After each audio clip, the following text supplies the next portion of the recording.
The wind howled mercilessly as Xavier Irwin hurried through Central Park, his worn jacket doing little to shield him from the biting cold. A maintenance worker by day and a part-time janitor by night, Xavier was accustomed to life's hardships, but nothing had prepared him for the sight before him: a small boy, no older than 5, huddled alone on a bench, tears streaming down his face. "Hey there, buddy," Xavier said, approaching cautiously. "Are you okay? Where's your mom or dad?" The boy looked up, his eyes wide with fear and uncertainty. "I don't know where my mommy is," he whispered, his voice quivering. "We were walking, and I saw a squirrel, and then I couldn't find her anymore." Xavier's heart clenched. At 32, he'd raised his own son, Elijah, single-handedly for the past 4 years since his wife's passing. The thought of his 7-year-old being lost and alone was unbearable. Without hesitation, he sat beside the boy. "My name's Xavier," he said gently. "What's yours?" "Mason," the child replied, wiping his nose with his sleeve. His winter coat looked expensive, a stark contrast to Xavier's threadbare attire. "Well, Mason, I'm going to help you find your mom." "I promise." Xavier pulled out his phone, an older model with a cracked screen, and considered calling the police, but the terror in Mason's eyes made him pause. "Can you tell me your mom's name?" "Mommy," Mason said, then after a moment added, "Catherine Jameson." Xavier's breath caught in his throat. Catherine Jameson was a name he recognized anyone in New York would. She was the CEO of Jameson Innovations, one of the country's largest tech companies. Her face regularly graced business magazines and television interviews. "Your mom is Catherine Jameson." Xavier asked carefully. Mason nodded, his bottom lip trembling. "She's going to be really worried. She told me to always stay close." "Don't worry, buddy, we'll find her." Xavier pulled his phone out again. "Do you know her number?" Mason shook his head. "That's okay, we'll figure this out." Xavier stood, offering his hand. "Let's walk around a bit. Maybe she's looking for you nearby." As they began walking, Xavier noticed Mason limping slightly. "Are you hurt?" "I fell when I was running after the squirrel," Mason admitted. "My knee hurts a little." Xavier knelt down and gently rolled up Mason's pant leg to reveal a scraped knee. "I've got just the thing." From his pocket, he pulled out a small first aid kit, a necessity when raising an active boy like Elijah. He cleaned the scrape and applied a Batman bandage. "Batman? Cool." Mason's eyes lit up. "He's my favorite." "Mine too," Xavier smiled. "My son Elijah loves him too." "You have a son?" Mason asked, his curiosity momentarily overriding his fear. "Yep, he's 7, just a bit older than you." They continued walking, Xavier keeping a vigilant eye out for security personnel or police who might help. As they walked, he tried to distract Mason with stories about Elijah's adventures at school and the small apartment they shared in Queens. "Where do you live?" Xavier asked casually. "In a big building with a doorman named Frank," Mason replied. "It's near the park, but I'm not sure which way." Xavier nodded, realizing they needed more help. He spotted a park security officer in the distance. "Let's talk to that officer over there. He can help us find your mom." As they approached the officer, a frantic voice cut through the park's ambient noise. "Mason, Mason, where are you?" Mason's head whipped around. "Mommy," he cried out, his voice filled with relief. Xavier turned to see Catherine Jameson rushing towards them, her designer coat flapping behind her, her face etched with worry. In that moment, she wasn't the powerful CEO featured in business publications. She was simply a terrified mother searching for her child. "Mason," she exclaimed, dropping to her knees and enveloping her son in a tight embrace. "Oh my God, I was so scared. Are you okay? What happened?" "I saw a squirrel, Mommy, and I ran after it, and then I couldn't find you and I was scared, but this nice man helped me, and he gave me a Batman bandage because I hurt my knee." "And slow down, sweetheart," Catherine said, her voice quivering with emotion. She looked up at Xavier, her blue eyes so like her son's filled with gratitude. Thank you for finding him." Xavier shifted uncomfortably under her gaze. "Anyone would have done the same," he said. "I'm just glad he's okay." I have a son too, so I understand how terrifying it must have been. Catherine stood, keeping a firm grip on Mason's hand. I don't know how to thank you. I was about to call the police when I heard his voice. She reached into her purse. Please let me know, Xavier said quickly, realizing she was about to offer him money. That's not necessary, really. Catherine stopped, studying him with newfound interest. At least tell me your name. Xavier Irwin. Well, Xavier Irwin, I'm Catherine Jameson, and I'm forever in your debt. She extended her hand, which he shook briefly. Would you give me your number? I'd like to thank you properly another time. Against his better judgment, Xavier recited his number, which Catherine entered into her phone. He doubted she'd ever call people like Catherine Jameson, moved in different circles than maintenance workers like him. Goodbye, Mason, Xavier said, crouching down to the boy's level. Take care of that knee, okay? And maybe stay away from squirrels for a while. Mason giggled and nodded. Bye, Xavier. Thank you for the Batman bandage. As Xavier watched them walk away, Catherine holding Mason's hand tightly, he couldn't help but notice how her shoulders gradually relaxed, how she kept glancing down at her son as if to reassure herself he was really there. It reminded him of how he felt about Elijah, that fierce, protective love that defied description. With a sigh, Xavier headed home, his thoughts already turning to dinner preparations and helping Elijah with his math homework. The encounter with the Jamesons would make for an interesting story at bedtime, but he never expected to hear from them again. 3 days later, Xavier was changing a light fixture in the lobby of the apartment building where he worked as a maintenance man when his phone rang. He didn't recognize the number but answered anyway, balancing the phone between his ear and shoulder as he continued working. Hello? Xavier, it's Catherine Jameson. His screwdriver slipped, nearly causing him to lose his balance on the stepladder. Miss Jameson, this is unexpected. Please call me Catherine. I was wondering if I could take you to lunch, to properly thank you for helping Mason the other day. Xavier hesitated. That's really not necessary. I insist, Catherine said, her tone gentle but firm. Besides, Mason hasn't stopped talking about you and your Batman bandages. He'd love to see you again. That was how Xavier found himself sitting in an upscale restaurant the following day, feeling decidedly out of place in his cleanest jeans and button-down shirt. Catherine arrived with Mason in tow, looking immaculate in a tailored pantsuit that probably cost more than Xavier's monthly rent. Xavier, Mason exclaimed, rushing over. Look, my knee is almost all better. Xavier smiled, his discomfort momentarily forgotten. That's great, buddy. Batman bandages have special healing powers, you know. Lunch was surprisingly comfortable. Catherine was warm and engaging, asking about Elijah and listening intently as Xavier shared stories about raising him alone since his wife's death from cancer 4 years earlier. It must be difficult, Catherine said, her expression softening. Raising a child on your own, Xavier shrugged. Some days are harder than others, but Elijah's a good kid, makes it easier. I understand that all too well, Catherine replied. Mason's father left when I was pregnant. He wasn't ready for fatherhood, apparently. Xavier frowned. His loss. Something in Catherine's eyes changed, then a flicker of surprise, perhaps appreciation for his simple but genuine response. Mason talks about your son, Catherine continued. He's never had many friends his age.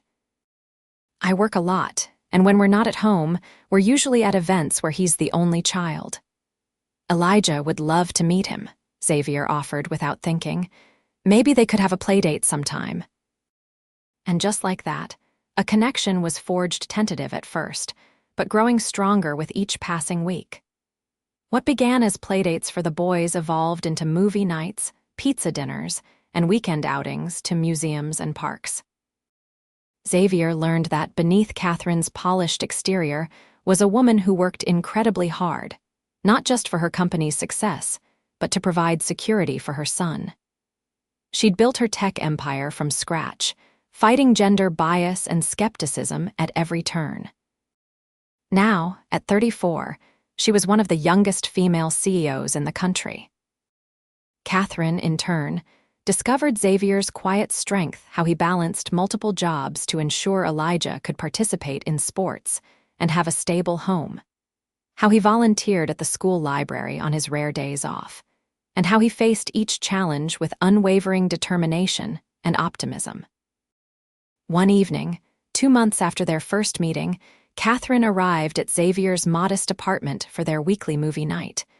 Elijah and Mason were engrossed in building an elaborate Lego structure in Elijah's room. "I brought wine," Catherine announced, holding up a bottle. "I thought we deserved it after this week." Xavier laughed, taking the bottle. "I only have water glasses, I'm afraid, not much of a wine drinker." "Water glasses it is," Catherine replied, smiling as she shed her designer coat and kicked off her heels, making herself at home in his small living room. As Xavier poured the wine, Catherine wandered over to the wall of photographs, mostly of Elijah at various ages, but some included a beautiful woman with Elijah's same warm smile. "Sarah," Xavier said quietly, noticing where Catherine's gaze had landed.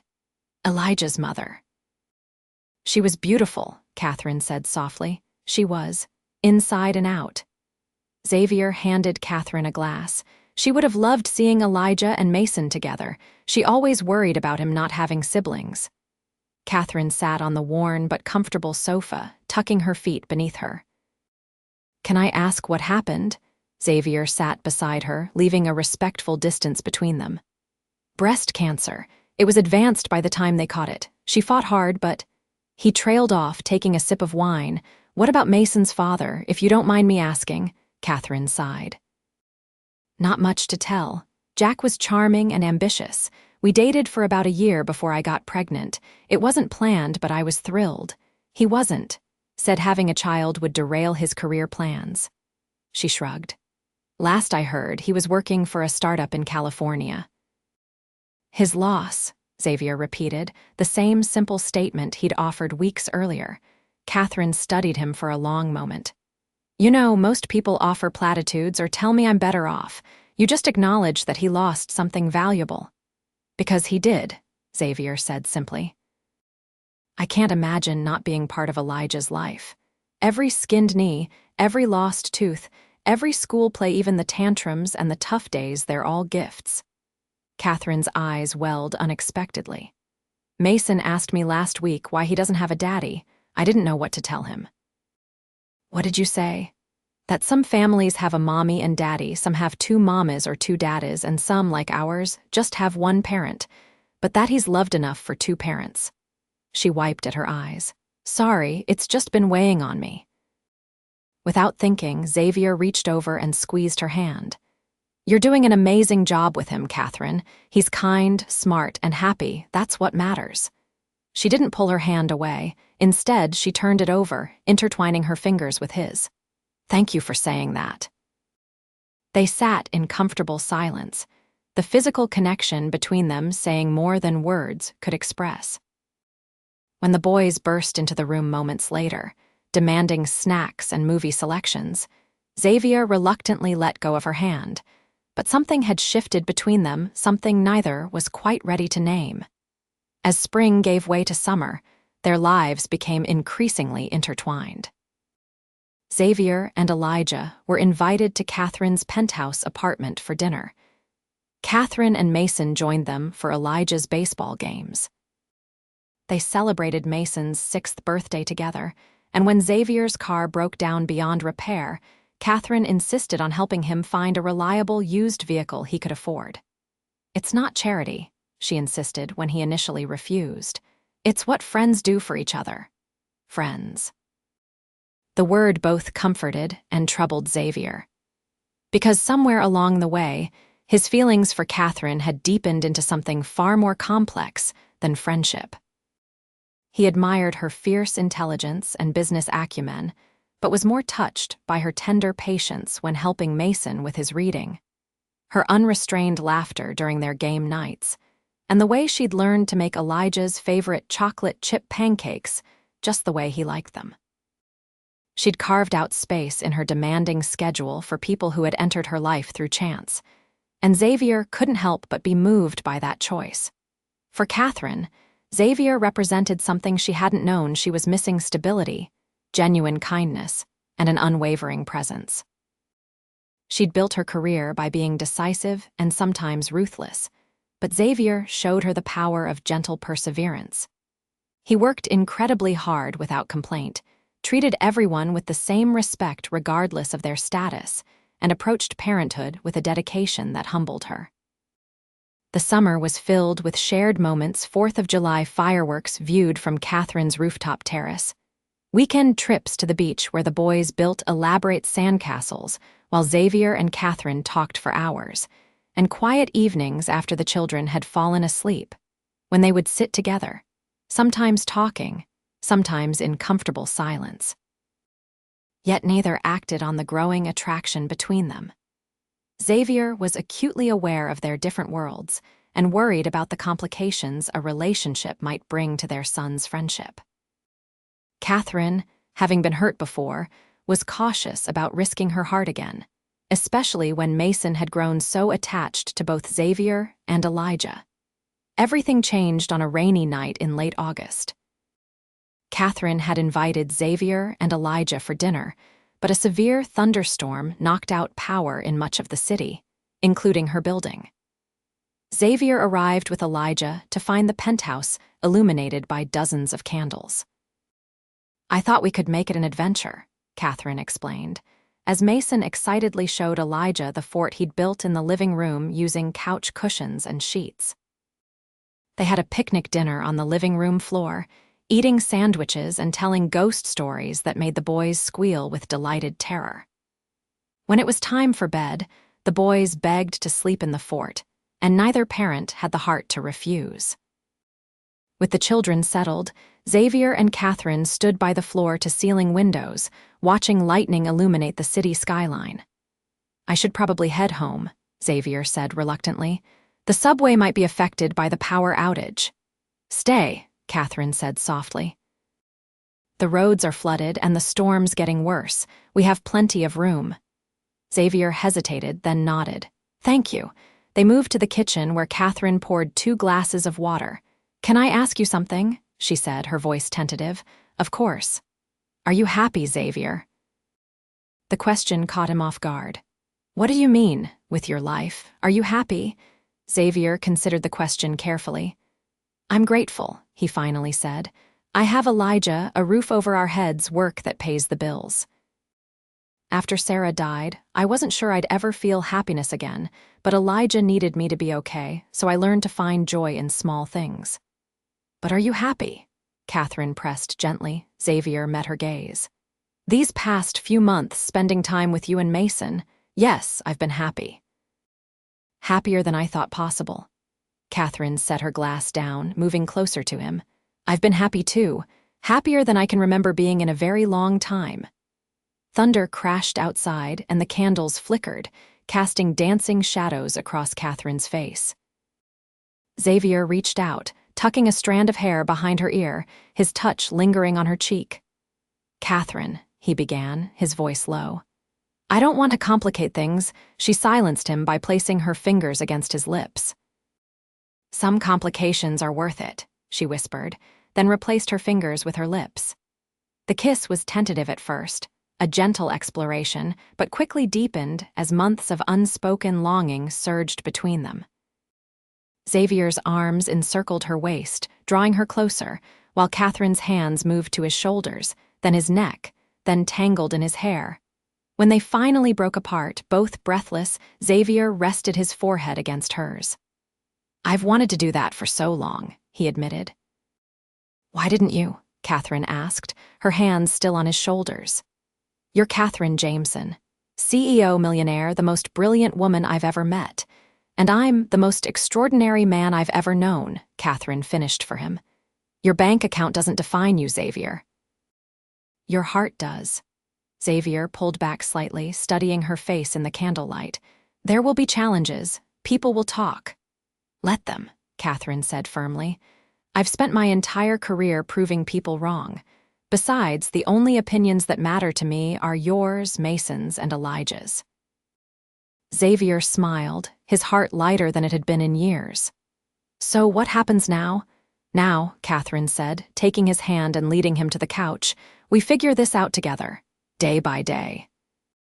They stayed up late into the night, talking about their fears and hopes, practical concerns about how their relationship might affect their sons, and the logistics of dating with demanding schedules and responsibilities. When they finally fell asleep, it was side by side on the couch, Catherine's head on Xavier's shoulder, their hands still intertwined. They were awakened at dawn by excited whispers and giggles. Opening their eyes, they found Mason and Elijah standing before them, wide-eyed and curious. "Are you and Miss Catherine having a sleepover?" Elijah asked his father, his expression a mixture of confusion and delight. Xavier exchanged a glance with Catherine, who nodded encouragingly. "We fell asleep talking," he explained, sitting up. "But yes, kind of like a sleepover." "Do you like my mom?" Mason asked bluntly, his gaze fixed on Xavier. Xavier didn't hesitate. "Yes, I do, very much." Mason's face split into a wide grin. "Good, because she likes you too. She told Mrs. Garcia that you're her favorite person besides me." Catherine blushed furiously. "Mason." "That was a private conversation with my assistant. Are you guys going to get married?" Elijah asked, climbing onto the couch beside his father. Xavier choked slightly. "Whoa, buddy, we're just getting to know each other better." "But if you did," Mason persisted, joining Elijah on the couch, "then Elijah would be like my brother, right?"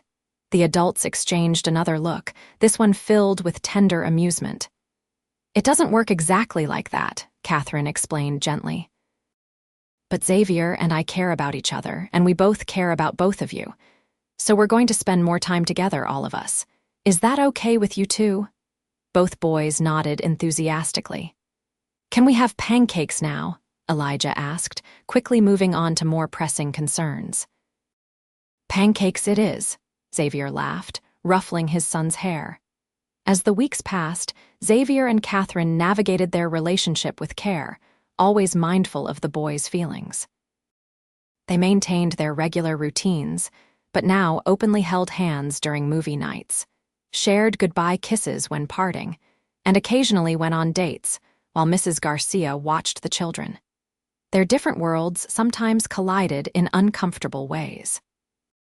At a company gala Catherine invited Xavier to, he overheard whispers questioning what someone like Catherine saw in The Handyman.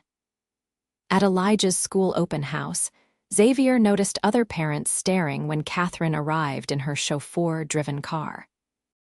But for every awkward moment, there were countless beautiful ones. Catherine surprising Xavier at work with lunch, Xavier teaching Catherine how to fix a leaky faucet. Family game nights that ended with the boys asleep on the couch and Xavier and Catherine slow dancing in the kitchen to music only they could hear.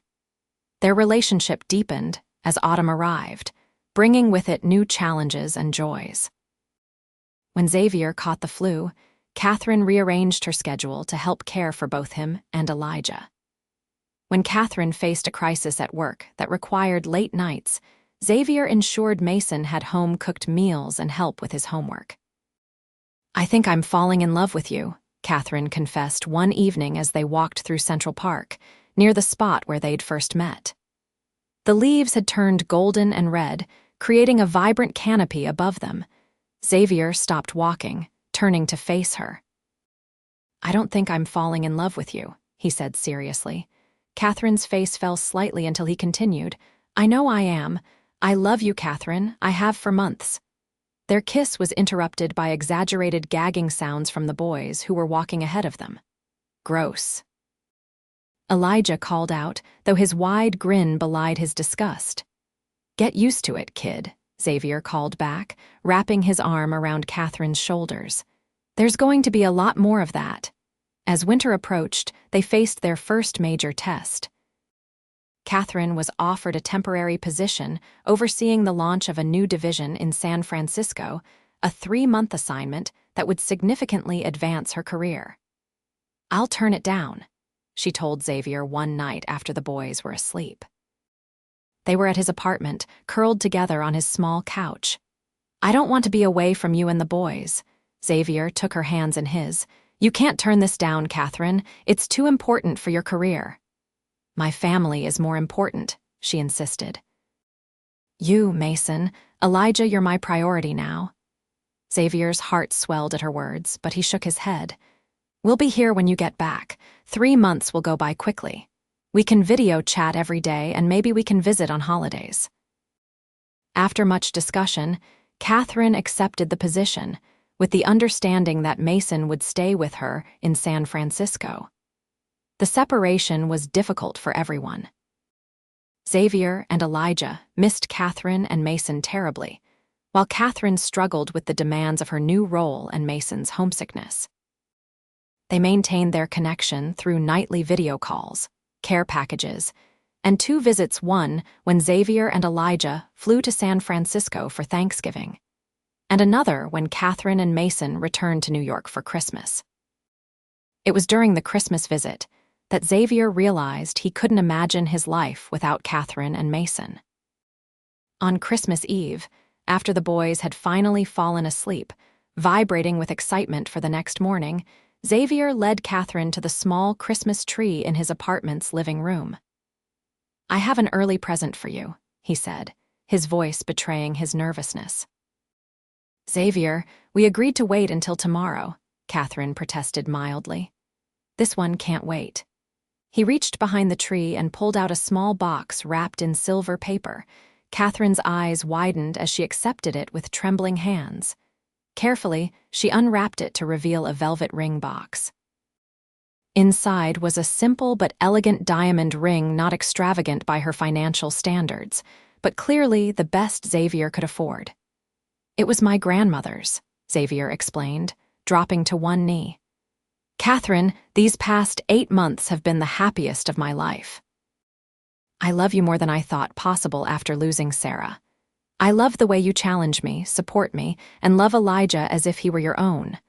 I love your brilliance, your compassion, and your strength. Will you marry me?" Tears spilled down Catherine's cheeks as she nodded. "Yes," she whispered, then louder, "Yes, Xavier, I'll marry you." As he slipped the ring onto her finger, they heard a small gasp from the hallway. Turning, they discovered Mason and Elijah watching from around the corner, eyes wide with excitement. "Are you really getting married?" Mason asked, rushing forward. "We are," Catherine confirmed, opening her arms to her son. "Does this mean we'll all live together?" Elijah asked, joining the embrace as Xavier pulled him close. "It does," Xavier nodded. "We'll be a family, all 4 of us."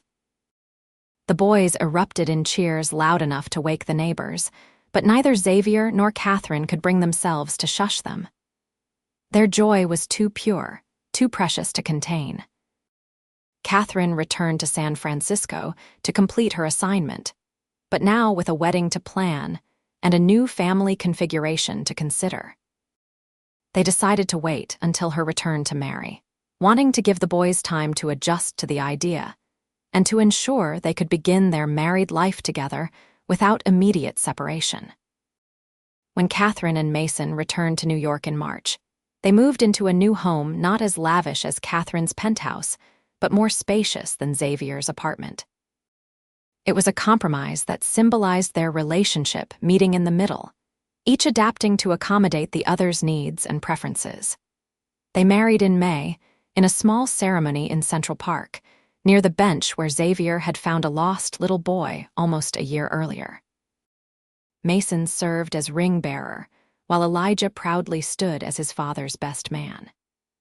Mrs. Garcia, Catherine's assistant, dabbed at tears throughout the ceremony, having watched her boss transform from a driven but lonely executive into a woman balanced in both her professional and personal life. "I never expected this," Catherine whispered to Xavier during their first dance at the reception. "When I lost Mason that day, I was terrified. I never imagined it would lead to finding the love of my life." Xavier pulled her closer, his hand steady on the small of her back. "Sometimes life's greatest gifts come from its scariest moments," he replied. "I'm grateful every day that I was in the park at that exact time. Fate, Catherine murmured against his chest. Or just really good luck, Xavier countered with a smile. They built their life together with intention and care, navigating the challenges that came with blending families and bridging different worlds. Catherine continued her successful career, but with boundaries that ensured family time remained sacred. Xavier, with Catherine's encouragement, pursued certification in building management, eventually securing a position that utilized his skills while providing better compensation and more regular hours. The boys thrived in their new family structure. Mason, once shy and isolated, blossomed with Elijah's brotherly influence. Elijah, who had carried the quiet sadness of losing his mother, found new joy in his expanded family. 1 year after their wedding, as they celebrated Mason's 7th birthday, Catherine pulled Xavier aside, her eyes shining with excitement. "I have some news," she whispered. "I wasn't sure, so I waited to tell you, but the doctor confirmed it yesterday." Xavier's heart raced. "Catherine, are you saying?" She nodded, placing his hand on her still flat stomach. "We're having a baby in about 7 months." Xavier gathered her in his arms, lifting her off her feet in his excitement. "A baby," he repeated in wonder. "Our baby."